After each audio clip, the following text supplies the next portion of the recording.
Donnie and Dolly. The team is supported by ableauctions.ca. Closing your business? We can help. It is Thursday, and all of our guests today are brought to you by the Vancouver Giants. They play Wenatchee at the LEC Sunday, 4 o'clock. Grab a 6 or 12-game flex pack starting as low as $129. Get all free parking. Get all the details at vancouvergiants.com/tickets as we bring in NHL Analyst, co-host of the Bob McCown podcast, John Shannon. John, thanks for doing this, sir. How are you? Doing great. Now, if they were free triple O burgers, I might make the trip. If we complain enough, maybe that'll happen. Ron Toigo listens to us. Yeah. I sat with Ron this summer in Penticton. We talked about a lot of things, and one of them wasn't giving out free triple O burgers. Hey, John, the Canucks decide to induct Roberto Luongo, and they did this a while ago, but the official date has been released. Roberto Luongo is going into their Ring of Honour. Just your opinion of that move by the Canucks. Well, overdue, but with every club has a different philosophy. The fact now that Roberto is a member of the Hockey Hall of Fame sets to me the standard by which a lot of clubs live by, and I have to respect. I was listening to your conversation earlier. I would like to see the number one retired. Mm-hmm. For the reasons that you gave, Donnie. I do think that Kirk McLean, for his impact for this franchise, particularly during the early 90s, was important. And obviously Roberto's number one would make a ton of sense too. And if you look at other clubs, they make decisions about retired jerseys for certain things. They have to have certain criteria. Like in Edmonton, for instance, you can't get your number retired until you're in the Hockey Hall of Fame. And that's why it took so long for them to retire Kevin Lowe this last year. So, I think Roberto has endured enough, contributed enough to see both the Ring of Honor and the retirement of his number. Are you a fan of teams retiring numbers? Because we've had a few suggestions in our Delaney's OK Tire and Langley inbox. How about raising the number to the rafters, but still letting players wear that number in the future? If you're going to honor the number should not be used again. Okay. I don't think. Now, we live in a generation in 2023 where you see the number 63 or the number 58, where you and I both remember it was outlandish to think that Tony Esposito would wear 35. Yes.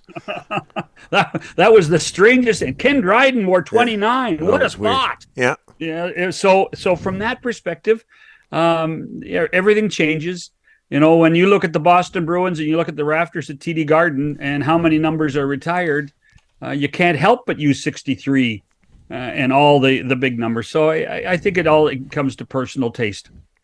Hey, John, Craig Button told us that Ottawa, I just called you Craig Shannon. But anyways, Craig Button.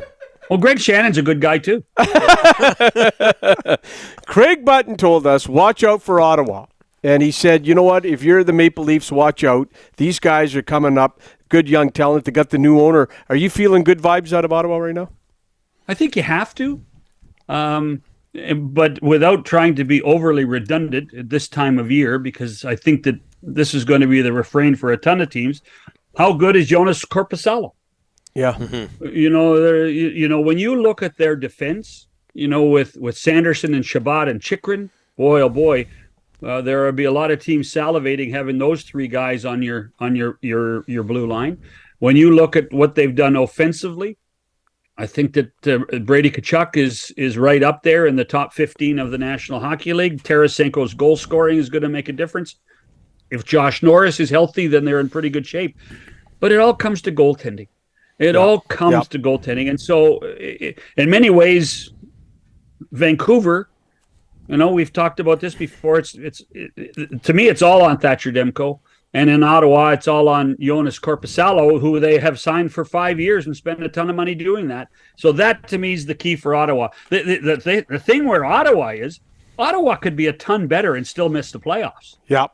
A ton better when you consider that Detroit's supposed to be better. Mm-hmm. We know Buffalo's going to be better, and then Devin Levi is going to make a huge difference in goal for them this year. If I'm in the Eastern Conference, I'm concerned that a team like Washington, who didn't make the playoffs, a team like Pittsburgh, who missed the playoffs, there are teams nipping at their heels now that are certainly going to be better, but there's a chance that all this improvement may not mean anything in the postseason. The Flames got Michael Backlund back. He's their new captain, a 2-year deal. That was good for them. And then Noah Hannafin saying this morning, they asked him, hey, what about your contract? He says, you know what? It's a better feel around Calgary.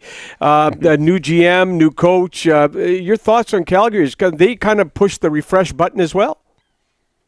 Craig Conroy deserves a ton of credit. I don't know if either of you guys know Craig well, but I've never met a more positive person in my life than Craig Conroy. So if you're a player and your general manager walks up to you with a big smile and shakes your hand and talks to you about the positives of the scenario, a former player, someone who had a tremendous amount of choices, could play in LA, could play in St. Louis, and chose not only to play in Calgary, but live in Calgary after he retired. Yeah. So Craig Conroy deserves a ton of credit for that. And as much as it might pain me a little bit to say that Ryan Huska can only improve as a coach because of the black cloud that Darryl created last year. Darryl Sutter is a friend of mine. And it did not end well for Darryl in Calgary, and that really, from a personal point of view, is a shame for him. But Ryan Huska is a good coach. Everybody in Kelowna knows what a good coach that Ryan is. Ryan Huska, Craig Conroy, they're a good combination, and that's the reason why there's a much better feeling in Calgary today than there was 4 months ago. Okay, Canucks played the Oilers and lost yesterday in overtime. Connor McDavid, John, 3 years left in his contract. Leon Draisaitl, 2. To what degree is the clock ticking up in Edmonton?